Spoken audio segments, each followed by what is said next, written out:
Hi there and welcome to Sean Cameron Photographic. Thank you so much for joining me. Now I know that I normally do older gear, but this video is bang up to date. Now I've been using a Nikon Z6 to record these videos for quite a few months now. And it's a pretty impressive little camera. But I rarely use it for still photography. Why? Well, it's mainly because I'm lucky enough to have two D5s and a D850, which is far better. And I'm not bragging. Tools of the trade, I just find they do a better job. Now, I suppose I ought to clarify that statement a little. I've only ever used my DSLR lenses with the Z. And I'm not too sure how much their performance is impaired by the fact I have to use the FTZ adapter that obviously allows the F-mounts to connect to the little Nikon Z series. Well, I guess there's only one way to find out, and it's now here. Yep. It's the Z 70-200 2.8. It's the lens we waited what seemed like half a lifetime for Nikon to release. Oh, they kept tempting us. Then they set a date, February the 14th, Valentine's Day. Were we supposed to fall in love with the little lens? Not so little, as it turns out. But then they announced another delay due to production reasons. Finally, in late July, they started shipping the now mythical lens. And I knew I had to try it. Now, the Fmount 70-200 2.8 VR2 is my go-to lens. In fact, I like it so much I've got two of them. So I thought, why would I want to test any other Z lens? So let's take a look at the lens that took so long to arrive. And I guess the most obvious thing to notice that it's taller than its F-mount brother. And I personally find that a little bit odd, as one of the early selling points of the mirrorless system was size. Convenient and easy to carry in your pocket was the phrase, if I remember rightly.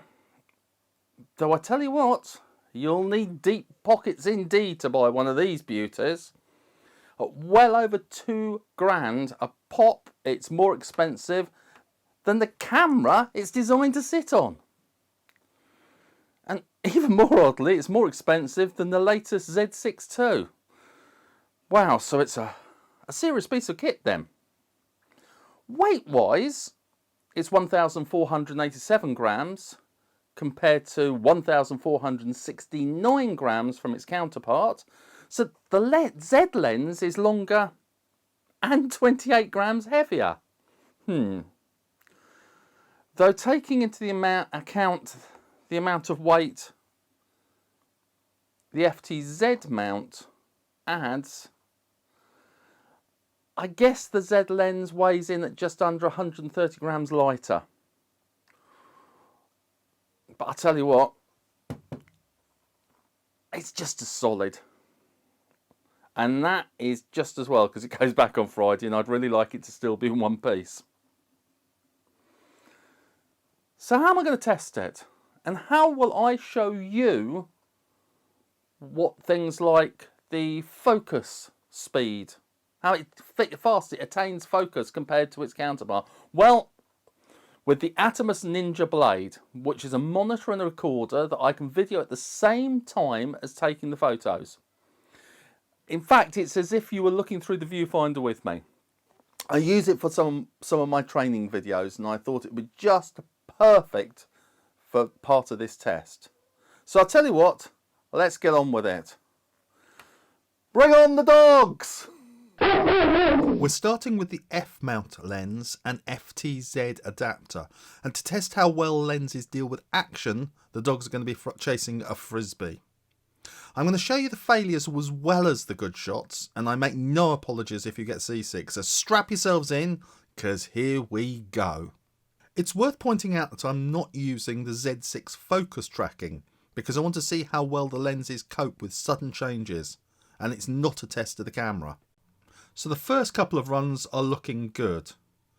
Yep, it focused quickly from the black dog to the red dog, though it has missed the black dog going back. Yeah, it's missed that one completely. It's definitely having more problems with the black dog, as I guess we'd expect. Of course, that could be the camera or, of course, the photographer.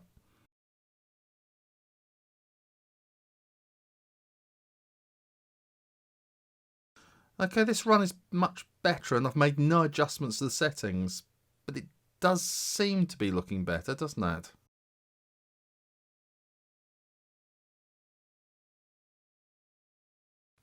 It's actually captured a couple of those pictures quite nicely. Now a quick speed check for the focus. It seems to take some time to gain focus, going from the grass near me to the figures further away. And now I can't seem to find a sitting dog at all. Okay, counting back, that's a decent ratio of successfully sharp shots. In fact, we have an 88% success rate with only 12% failures. In other words, 3 out of 25 failures. And they could be down to me, or the camera, probably me. Though that complete inability to transition from close to further away is still troubling me. We need to test that later in the video. Now onto the Z lens. Okay, first impressions, and the lens feels beautifully balanced, but second shot in and we've already had our first failure. You can actually see the focus go in and out, so that's disappointing. Though the shots from the return journey seem to look a lot better.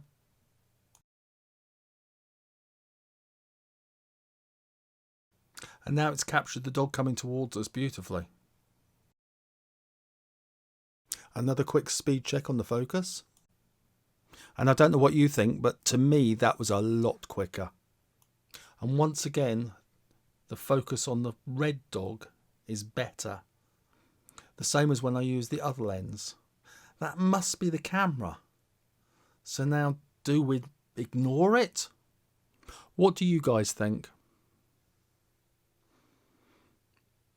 Anyway, for the rest of the time, it seems to capture the dog quite well.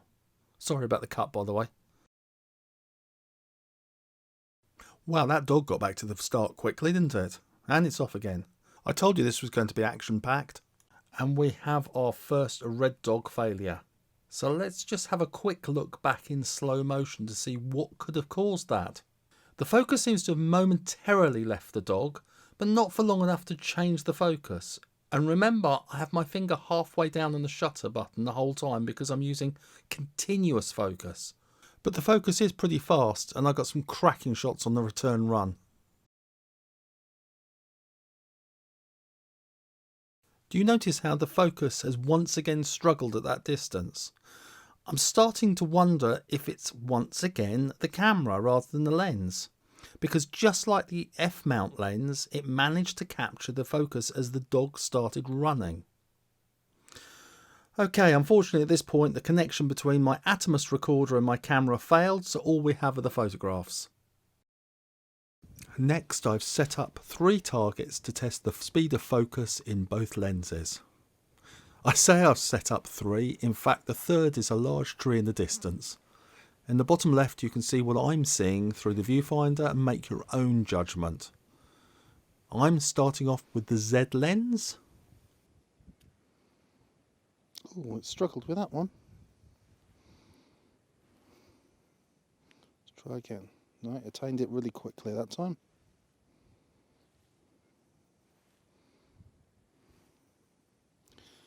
Weather extreme. This is of course. Oh, hello, was that me or was that the lens? Possibly me. This is of course the Z7200. Oh, it does struggle sometimes, doesn't it?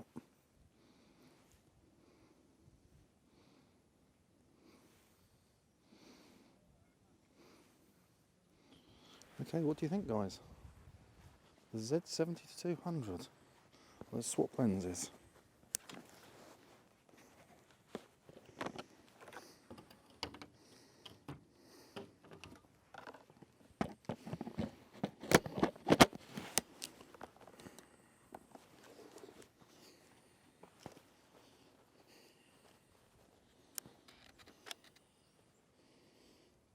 Okay. Same thing with the 7200.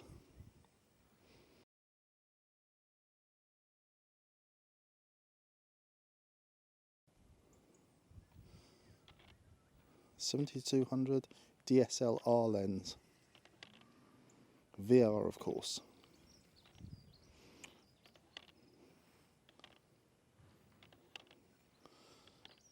I don't know, this feels a bit more sluggish. What do you reckon? Slower? It's going to be hard to tell until we sit side by side. Interesting. Okay. Okay, let's just attempt to put them side by side. It's not precise, but I think it's better. You have no idea how many times I reshuffled these to try and make them actually match. Just occasionally they do. But I still can't entirely decide which one's quicker. Though I must admit, I suspect it's the Z lens on the left.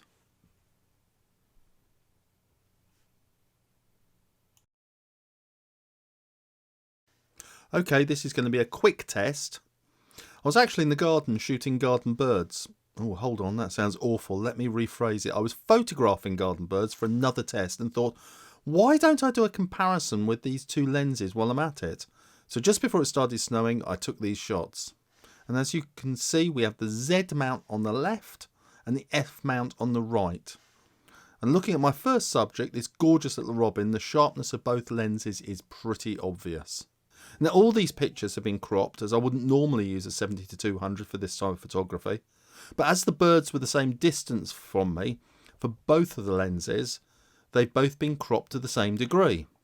Let's just get a little bit closer, and yes, both lenses retain their excellent clarity. Now I'm not going to pretend that these pictures are the most exciting I've ever taken, but I think they do serve a purpose.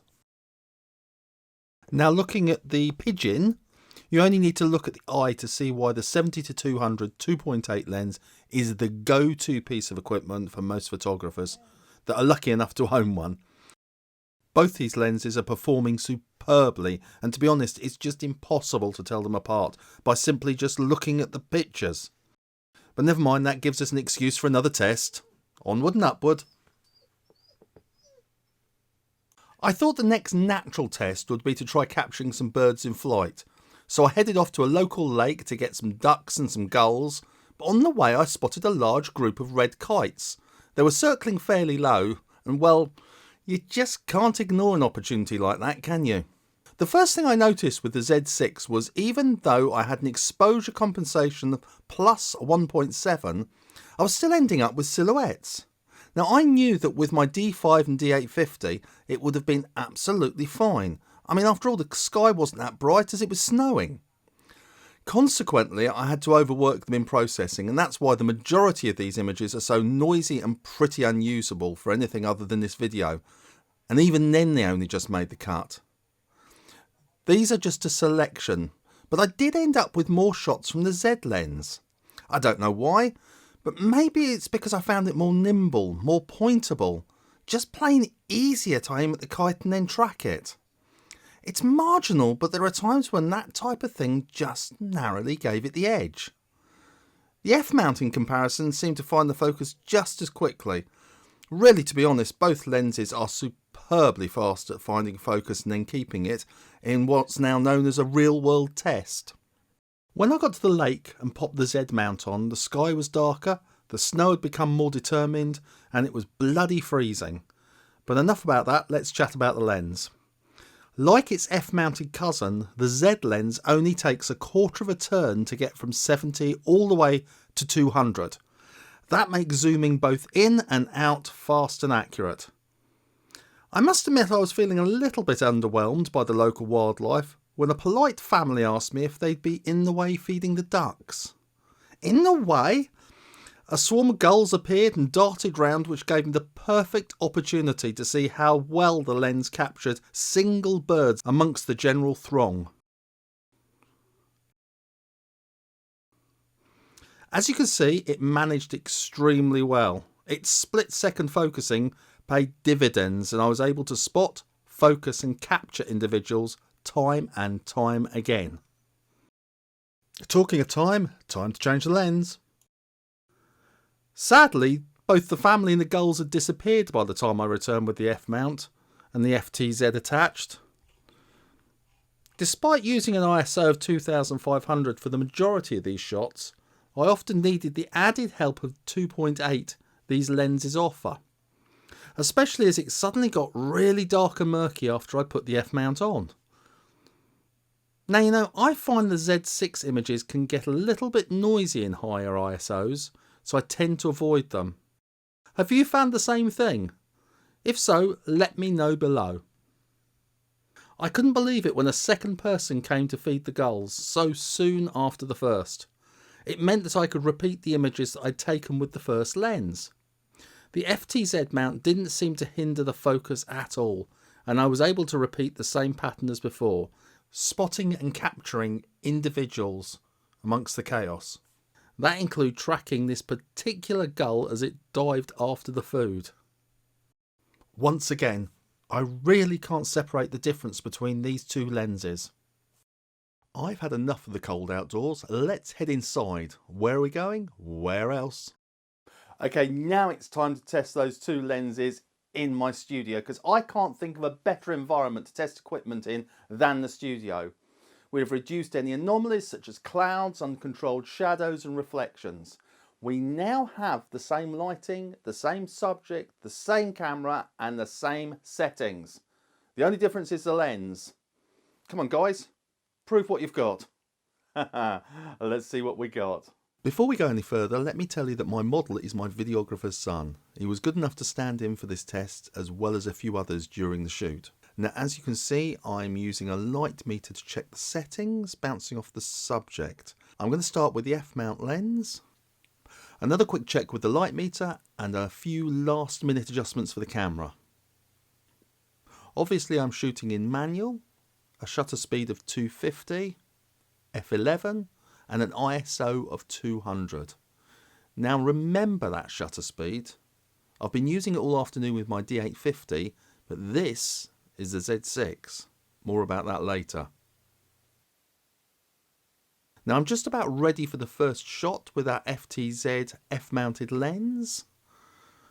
But uh-oh, Houston, we appear to have a problem.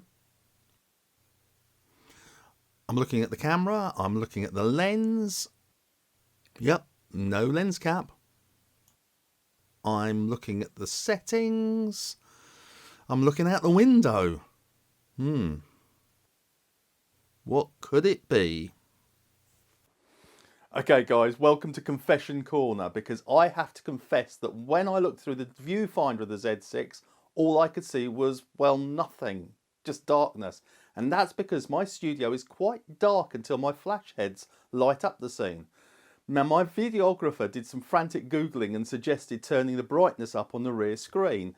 In the end I turned on all the modelling lights and with much muttering and swearing took the shots. Now I could vaguely see the dark figure through the viewfinder. Now the reason I'm telling you this is because there is a fix for it. Select D8 from the custom setting menu and select apply settings to live view to off. So that's all there is to it. Hopefully now that will save you from being the numpty that I was. And I'm so sorry for ever doubting you, Nikon. Okay, back to the video. A few adjustments to the surroundings and we're away again. Modelling lights on, and just in case you've forgotten after all that, this is the F lens. Okay, here are the shots taken, and as you can see, despite the rather restricted way I'm having to focus, the images are sharp and clear. Though to be honest, I wouldn't expect anything less from this 70-200 2.8 VR2 lens. It really is the best in the Nikon lineup, or certainly one of the best. Okay, let's have a look at a couple more of the pictures from the Fmount. Yes, they're gorgeous, aren't they? I'll swap over to the native Z lens. Even though I now know how to set up the camera, I'm focusing these exactly the same way for the sake of balance. And again, they look good. Do you remember that shutter speed? Well, this camera works differently to my D850 and the other DSLRs I've used in the studio. A quick check with Nikon and they suggest a sync speed of 200 like the Z7. But a further consultation with colleagues and we reckon that 125 to 160 is maximum for the Z6, because otherwise you'll end up with the curtain shading that you can see here. Okay, the Z lens has gone back and I guess it's left me with three important questions. Do I miss it? Did the Z lens solve all or indeed any of my Z6 niggles? Is it worth the extra £2,300 to me? Or should I stick with my DSLR lens and FTZ adapter? I guess to answer those questions, let's have a think. How they performed side by side during the 6 tests? Well, I started this quest, like most of my videos, by going to the dogs. This was to test how they worked in a sports situation. And both lenses worked and failed in equal measure. Mind you, so did the photographer and so did the camera. We then did the focus speed test and I think the Z lens was fractionally faster, but it was hard to tell, it was tiny. The Z lens captured more slow moving subjects when I was with the kites, but was level at focusing on fast moving objects with the gulls. The studio was completely inconclusive with both lenses as sharp as each other. Maybe I should be asking, did I enjoy using it more than the FTZ mounted 70-200 VR2? Yes, but it wasn't the revelation that I'd been waiting for. Will it get me shots that other combinations might miss? Possibly in the case of the red kites. Maybe. But the other birds, dogs and studios? No, I don't think so. Because both lenses are subject to the limitations of the camera's focusing system. And there lies the nub of the matter. So back to those 3 questions. Do I miss it? No, not really. Did the Z lens solve any or indeed all of my Z6 niggles? No, absolutely not. None at all. Is it worth the extra 2,300 to me, or should I stick with my DSLR lens and FTZ adapter? They're both very capable lenses, but I'm still not ready to give up my DSLR and start using mirrorless. In fact, that lens is going back on my D5 and my Z6 will continue to do an absolutely fantastic job recording my videos. It's doing it now. I'm sorry if it isn't the answers you're expecting or maybe you are hoping for, but those are the feelings that I feel having tested both of them.